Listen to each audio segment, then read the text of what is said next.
मराठीमध्ये उपोषणाला बसलेल्या सरसकट कुणबी प्रमाणपत्र देण्याची त्यांची मागणी आहे.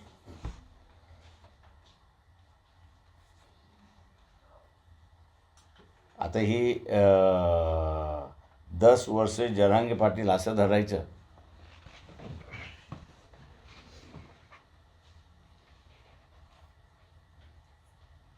की काय म्हणायचं? जरांगे पाटील जसा शेतकरी दोषी आहे तसं तुम्हीसुद्धा दोषी आहात हे लक्षात घ्या. जे तुम्हाला मान्य करायला नव्हते त्यांनाच तुम्ही असं सत्तेवरती बसवलेलं आहे.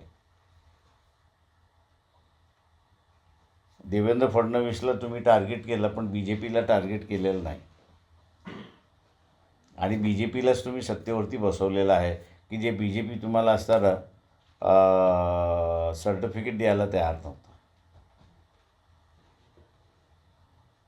बाबासाहेब एक फार चांगलं वाक्य म्हणाले होते, या देशामध्ये लोक इंटेलिजंट आहेत का? ते म्हटले प्रचंड इंटेलिजंट आहे. मग तिथल्याच पत्रकारांनी विचारलं मग आपण मागे का? तर त्याला त्यांनी असं उत्तर दिलं की या देशामध्ये इंटेलेक्च्युअल लोक आहेत हे बरोबर आहे, पण इंटेलेक्च्युअल ऑनेस्टी नाही अशी असणारी परिस्थिती आहे. थँक्यू. चला सर